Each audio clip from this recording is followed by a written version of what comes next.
पैंडोरा's box. बहुत समय पहले की बात है। बादलों से बहुत ऊपर एक राज्य था जहाँ सिर्फ ताकतवर राजा रहते थे। ज़ूस जो सबसे ताकतवर राजा था, जुड़वा भाइयों एफिमीथियस और प्रोमीथियस से बात कर रहा था। प्रोमीथियस बुद्धिमान, चालाक और खुश मिजाज था। दूसरी ओर उसका भाई एफिमीथियस थोड़ा बुद्धू था और आसानी से दूसरों की बातों में आ जाता था। बच्चों, तुम कितने कमजोर हो, अच्छे से खाया पिया करो। तुम मेरे मसल्स तो देखो मुझ में कितनी ताकत है। क्या तुम मेरी तरह सबसे ज्यादा ताकतवर नहीं बनना चाहते? खैर, मुझे आपकी तरह ताकतवर बनने का कुछ खास शौक नहीं है। मतलब मैं जैसा हूँ वैसे ही ठीक हूँ। और तुम्हारा क्या ख्याल है प्रोमी? मैं भी बिल्कुल मेरे भाई एफिमीथियस की तरह ही सोचता हूँ। बच्चों, तुम कम से कम ताकतवर बनने की कोशिश तो करो। हाँ, बेशक तुम मेरे जितने ताकतवर नहीं बन सकते। क्योंकि तुम्हारे पास ऐसी ताकत नहीं है। इसी ताकत की बात करूँ तो मुझे बहुत खुशी होगी अगर आप मुझे इस आग में से थोड़ी सी आग दे देंगे, ताकि मैं ये इंसानों को दे सकूं। उनकी कितनी मदद होगी। क्या कहा? तुम आग जैसी कमाल की चीज उन बेवकूफ इंसानों को देना चाहते हो? हाँ, उन्हें ये मिल गई तो पूरी दुनिया जला देंगे। पर गरीब लोगों को रात में बहुत ठंड लगती है और सर्दियों में तो बेचारे।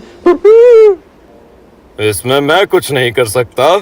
तुम अपोलो से जाकर बात करो, जो सूर्य पर राज करता है। पर ज़ूस, तुम्हें सचमुच अंदाजा नहीं कि ये हमारे कितने काम आ सकती है। क्या तुम प्लीज हमें थोड़ी सी भी आग नहीं दे सकते? नहीं, मैंने अच्छे से सोच लिया है। इंसानों को आग नहीं मिलेगी। इस बात से एफिमीथियस निराश हो गया और प्रोमीथियस को गुस्सा आया। अगले दिन ज़ूस देख रहा था कि दुनिया में क्या चल रहा है। तभी उसने देखा कि किसी घर के बाहर आग जल रही है। वो गुस्से से आग बबूला हो गया। आग? उस इंसान के पास आग कैसे आई? कुछ दूर आगे देखने के बाद उसने देखा कि प्रोमीथियस इंसानों को आग दे रहा था। प्रोमेथियस, प्रोमेथियस, जल्दी से यहाँ आओ। ओह नहीं। प्रोमीथियस ज़ूस से मिलने गया और ज़ूस अब भी बहुत ही गुस्से में था। मैंने तुम्हें इंसानों को आग देने से मना किया था, फिर तुमने आग क्यों चुराई? असल में मैंने आग चुराई नहीं है, मैंने आग अपोलो से ली है, जिसने मुझे ये खुशी खुशी दे दी। इंसान रोज रात को ठंड से कांपते हैं और आग जला देने से उन्हें ठंड नहीं लगेगी। ज़ूस, तुम उन्हें ठंड में मरने देना चाहते हो? ज़ूस को समझ नहीं आया कि वो क्या कहे। उसे गुस्सा तो बहुत आया, पर वो जानता था कि प्रोमीथियस सही है। बाकी का पूरा दिन ज़ूस अपने कमरे में अकेला रहा।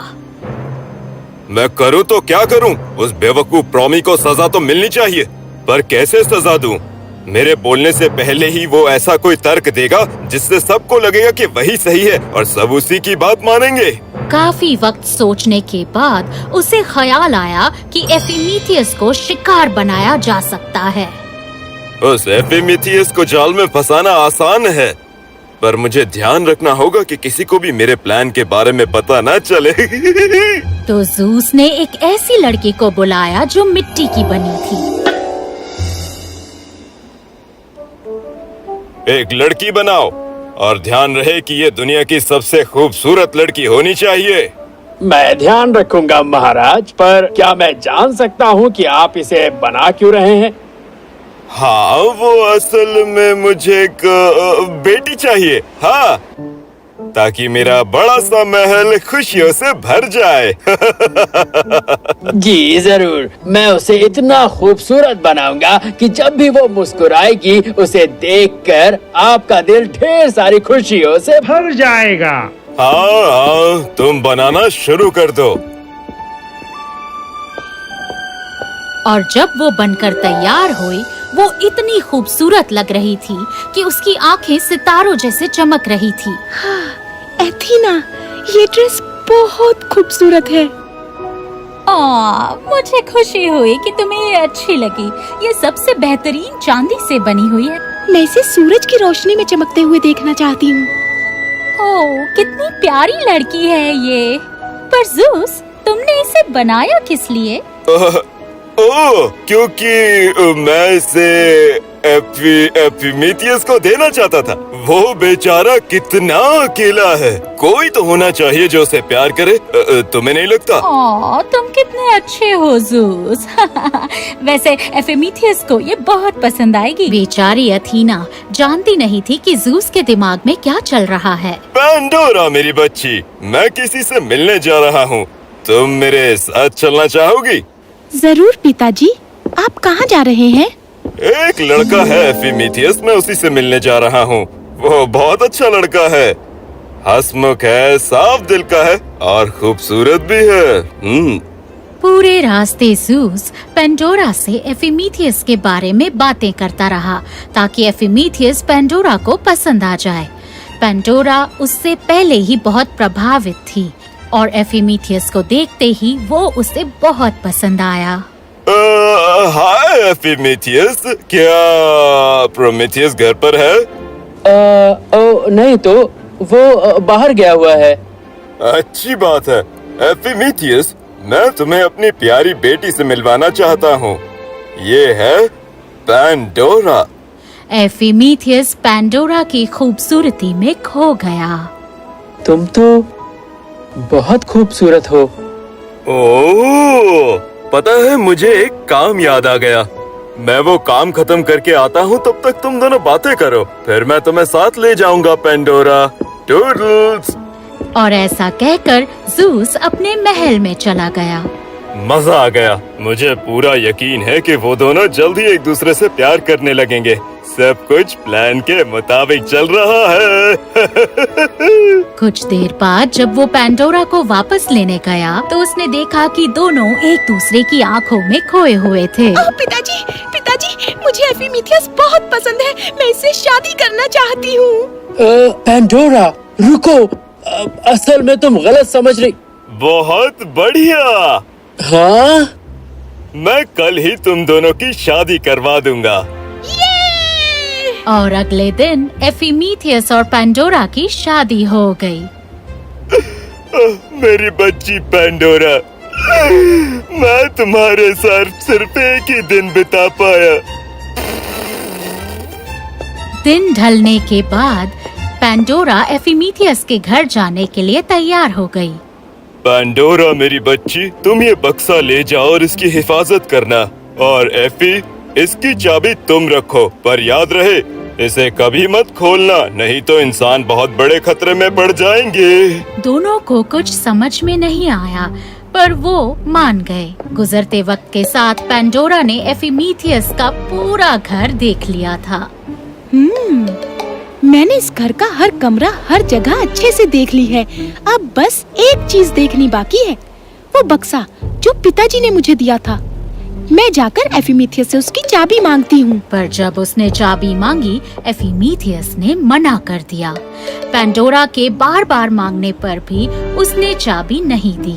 तुम जो मांगो मैं तुम्हें दे सकता हूँ, पर वो चाबी मैं तुम्हें नहीं दे सकता। पैंडोरा को बहुत गुस्सा आया, तो एक दिन जब एफिमीथियस घर पर नहीं था, उसने उसके कमरे से चाबी चुरा ली और बक्सा खोलने चली गई। ये शादी का तोहफा ही तो है, इसमें ऐसा क्या बुरा हो जाएगा? देखती हूँ इसमें क्या है। ओह! बक्सा खोलते ही उसमें से कीड़ों का इतना बड़ा झुंड निकला जैसे कि एक काला बादल हो। पैंडोरा ने डरते हुए बक्सा बंद कर दिया। तुम कौन हो? हम इस ब्रह्मांड की सारी बुराइयां हैं।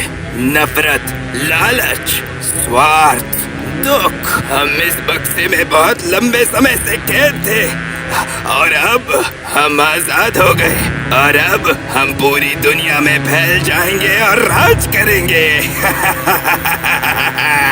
और तभी वो उड़कर खिड़की से बाहर चले गए और गायब हो गए। ओह! ये मैंने क्या किया? जब एफिमीथियस वापस आया तो उसने पैंडोरा के रोने की आवाज सुनी। पैंडोरा, क्या हुआ? पैंडोरा ने एफिमीथियस को सब कुछ बताया, जिसे सुनकर वो भी परेशान हो गया। अब हम क्या करें? मुझे नहीं पता ये कैसे ठीक होगा। मुझे पता है, मुझे बाहर निकालो, मैं आपकी मदद कर सकती हूँ। तुम कौन हो और हम तुम्हें बाहर क्यों निकालें? तुम भी उनकी तरह कोई बुरी हो सकती हो। नहीं, मैं वैसी नहीं हूँ। और फिर डरते डरते पैंडोरा और एफिमीथियस ने बक्सा खोला और उसमें से एक छोटी सी चमकती हुई तितली बाहर निकली। मुझे बाहर निकालने के लिए शुक्रिया। हाँ, मेरा नाम है होप और मैं आपकी मदद कर सकती हूँ। होप, तुम सही कह रही हो। अगर लोग अच्छे की उम्मीद रखेंगे तो दुनिया को बचाया जा सकता है, पर तुम्हें मदद चाहिए होगी। और अपनी ताकत से उसने होप को बहुत सारे हिस्सों में बांट दिया। मैं बस इतनी ही मदद कर सकता हूँ। जाओ अब जल्दी जाकर पूरी दुनिया को बचा लो। और वो उड़कर इंसानों की दुनिया में चले गए, हर तरफ उम्मीद की किरण फैलाने। इतने सालों में बुराई हर तरफ फैल चुकी थी, पर होप ने अपना जादू चलाया। ओह प्लीज, मेरी बहन को मरने से बचा लो। घबराओ मत, देखना तुम्हारी बहन जल्दी ही ठीक हो जाएगी। भरोसा रखो मुझ पर, और तुम्हें भी थोड़ी उम्मीद चाहिए। तुम मेरी बहन हो, तुम हिम्मत नहीं हार सकती। तुम जल्दी ही ठीक हो जाओगी। मेरी बहन? धरती पर होप अपना जादू फैला रही थी और बादलों के ऊपर ज़ूस अपनी ताकत दिखा रहा था। मैंने वो बेहुदा बक्सा पैंडोरा के हाथ में क्यों दे दिया? मैंने तो ये सोचा ही नहीं। महाराज, बुराई ने पूरे एशिया पर अपना कब्जा कर लिया है। आपको जाकर उनकी मदद करनी होगी। महाराज, बुराई तेजी से पश्चिमी यूरोप में फैल रही है। आपको जल्दी ही कुछ करना होगा। महाराज, ओह नहीं, ये सब ज़ूस का ही किया हुआ था।